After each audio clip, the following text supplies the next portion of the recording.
sengaja tidak bayar hutang? Dan apa hukumnya jadi rentenir? Kok rentenir tambah hari tambah kaya? Subhanallah. Jadi apa hukumnya sengaja tidak bayar hutang? Haram, zalim itu. Malahan Pak, jangankan utang ke orang biasa, utang ke rentenir saja wajib dibayar. Utang ke bank wajib dibayar. Kecuali kalau kita mati, kan diasuransikan. Maka nggak wajib bayar. Jangan sampai hutangnya sudah terasuransikan masih kita bayar. Keenakan orang banknya. Bukan masuk bank, masuk kantong marketingnya. Atau bagian penyelesaian masalahnya. Jangan. Kalau sudah terasuransikan jangan dibayar. Lunas berarti. Berarti hutang itu hukumnya terhiwalah. Ditanggung orang. Penanggungnya apa? Perusahaan asuransi. Dalam Islam kan boleh hiwalah. Hiwalah itu apa? Ustadz Faizun punya utang.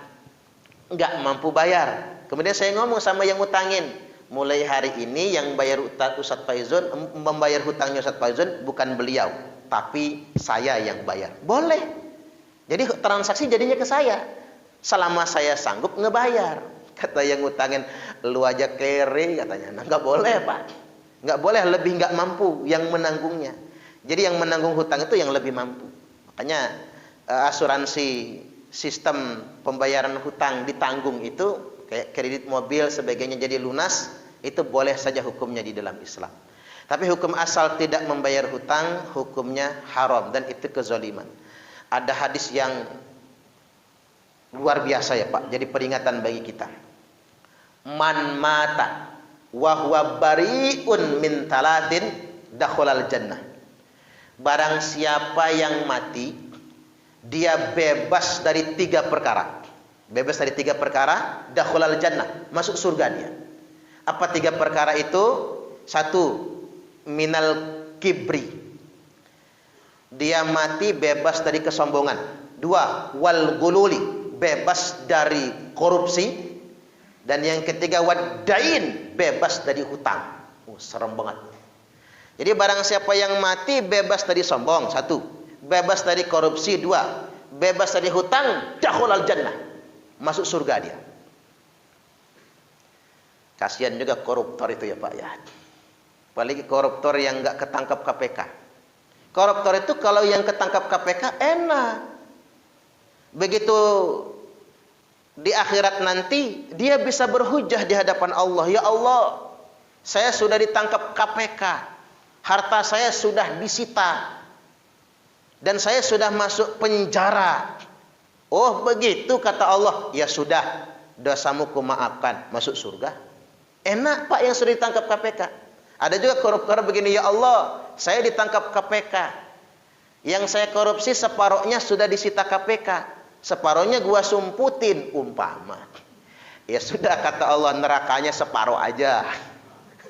Dipotong setengah nerakanya. Itu konsekuensinya. Jadi penyelesaian akhiratnya enak. Nah yang repot itu yang nggak ketangkap KPK. Ini repot banget nih. Iya dia hebat bisa ngibulin jaksa. Iya dia hebat bisa nutup perkara dari aparat kepolisian.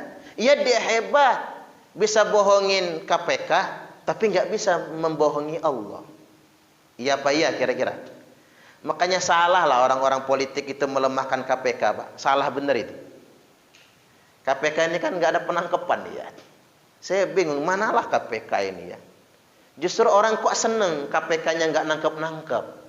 Padahal kalau mereka bebas di dunia, nggak bebas di akhirat nanti. Nah masuk ke pertanyaan, orang yang mati masih meninggalkan hutang, maka dia tersandra, tidak bisa masuk surga. Makanya kalau ada keluarga kita meninggal, yang nomor 1 harus diselesaikan hutang. Jangan basa-basi. Bapak Ibu, saya mewakili keluarga. Kalau saudara saya ini punya hutang, mohon disampaikan. Biar keluarga nanti segera menyelesaikan. Begitu ada yang datang, betul tuh. Ya bapakmu punya hutang sama saya 10 juta. Apa kata anaknya? Tagih aja Pak sama bapak gua. Bapak gua ke kuburan sono. Kalau mau puas gali aja kuburannya. Allahu Akbar. Ini anak durhaka Pak. Anak durhaka ini. Malah mentingin bagi warisan. Kan warisan belum boleh dibagi kalau hutang belum ditunaikan. lunasi dulu hutang, baru bagi warisan.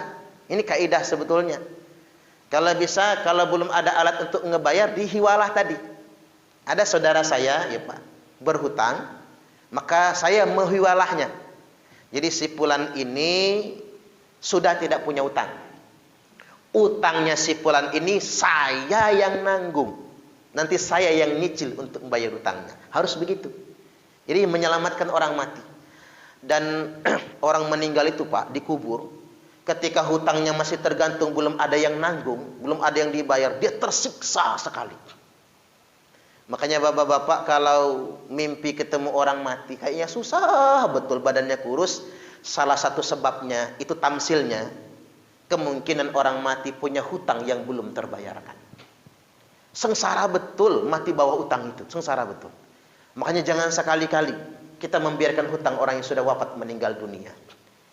Kalau perlu hiwalah, patungan keluarga, siapa yang nanggung hutangnya untuk menyelesaikan perkara. Dan perlu diingat bahwasanya menyelesaikan membayar hutang seseorang ada fadilahnya. Jadi wa may yassara an mu'sirin yassarallahu alaihi fid dunya wal akhirah. Barang siapa yang memudahkan orang yang kesulitan, dalam syarah saya baca Pak, membayarkan hutang orang yang sedang terhutang, maka Allah menjamin urusan dunia sampai akhiratnya dimudahkan oleh Allah Subhanahu wa taala. Makanya ada banyak orang kaya Pak sengaja nelpon saya beberapa waktu yang lalu, Ustaz, tolong carikan jamaah Ustaz yang terlilit hutang. Lu ngapa? Kata saya, Bu Haji, saya pengen ngebayar. Allahu Akbar. Ini mantap betul Pak. Tapi jangan utang cicilan mobil, kata dia. Ini utang pokok Pak, anak sekolah misalnya kan, nggak kebayar gitu. Utang makan minum atau kontrakan, nggak kebayar. Mau dia bayar. Kalau utang cicilan motor sama mobil, bukan urusan gua, ngapain nyicil mobil kalau nggak sanggup bayar, kata dia. Iya juga ya. Jadi itu tentang hukum tidak bayar hutang. Terus bagaimana hukumnya rentenir? Kok semakin hari tambah kaya? Saya juga heran. Akilur riba, pemakan riba. Jadi kalau akil itu Pak, akil ya. Makanya hati-hati ngasih nama anak ya. Nama anaknya akil. Akil itu kalau pakai kaf, artinya tukang makan. Makanya ada orang namanya akil mukhtar. Akhirnya makan uang rakyat ya Pak. Karena salah nama gitu loh. Pakai kaf nulisnya. Akil, tukang makan. Makanya saya lihat orang yang namanya akil kok gendut semua ya. Karena sesuai dengan namanya tukang makan. Jadi kalau ngasih nama itu, kalau akil, ini sudah pakai ain kan, pakai kof gitu, akil orang yang berakal, orang yang menggunakan akalnya. Jadi akil riba, pemakan riba. Jadi rentenir itu yang makan. Jadi yang mengambil keuntungan dari riba atau yang membungakan uang, itu akil namanya. Cobalah rentenir itu, saya juga bingung ilmunya apa sih? Orang punya utang ke bank bisa kabur nggak bayar Pak. Orang punya utang ke tetangga ditagih-tagih malah lebih galak dari yang ngutangin, malah ngajak berantem.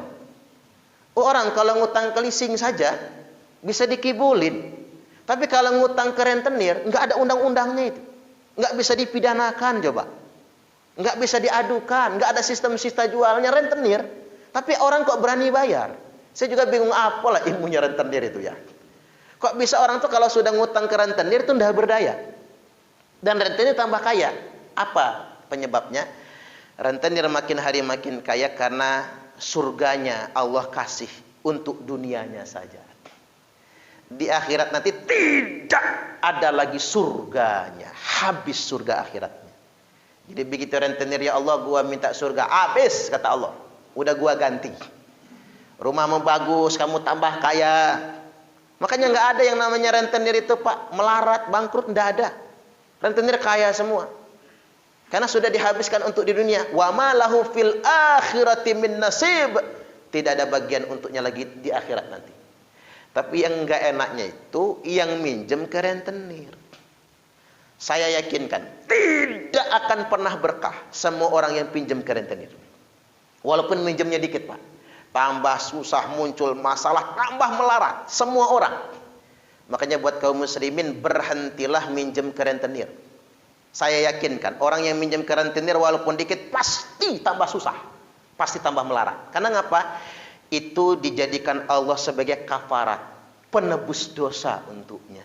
Nanti dia nanya di akhirat, ya Allah, gua kan dulu sering minjem ke rentenir nih, tapi ngapa kok di akhirat saya nggak disiksa gara-gara minjem? Udah gua cuci, kata Allah. Sudah saya hapuskan dosamu. Dengan apa? Sepanjang hidupmu melarat betul. Pantesan ya Allah saya rajin sholat tapi masih melarat juga. Dijadikan sebagai penebus dosanya. Jadi begitu.